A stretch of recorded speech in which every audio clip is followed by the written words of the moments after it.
जाहीरपणानं सांगतो, उद्या मंगळवारी बुधवारी ज्या मागण्या झाल्यात गॅजेटच्या त्या पटकन लागू करा. त्या शिंदे समितीला कशाला बसून ठेवलं तिथं?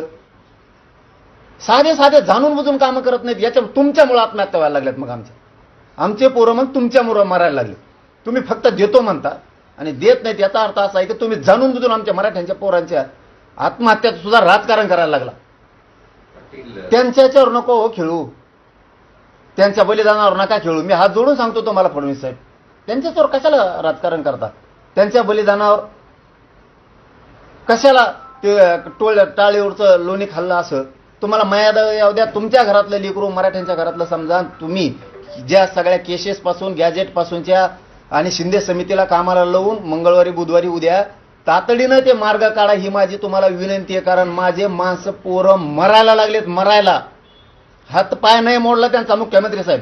नसता आंदोलन उग्र करावं लागेल ना मला राज्यात, आणि मला जातीपेक्षा काय मोठं नाही. मग मी नसतो गिनीत, मग मी सुरू करीन. माझे हात जोडून शेवटची विनंती आहे की तुम्ही तातडीनं हे मंगळवारी बुधवारी मार्ग काढा. कारण आमचे लेकरं मरायला लागलेत, लेकरं. आणखीन आत्महत्यांचे पैसे द्यायला तयार नाहीत. तुम्ही जाणून बुजून मराठ्यांना वेठीस धरू नका.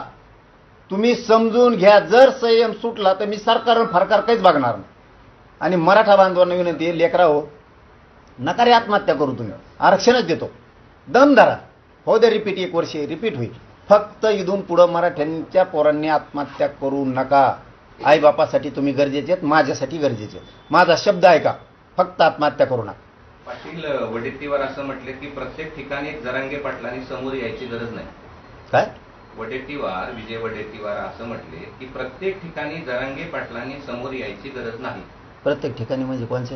कुठलीही गोष्ट झाली की जरांगे पाटलांनी समोर यायची गरज नाही असं त्यांचं मत आहे. काय तुमची घटना घडली असेल, काय घडलं असेल, तुम्हाला ठेवायचं कसं वर बडायला? आम्ही बोलायचंच नाही काय गोरगरिबाच्या बाजू? काय ते काय बिचळ काय? त्याला काय दम निघा ना? काय मागं बोललो होतं मी, त्याला काय बोललो का हेंद्र्याला?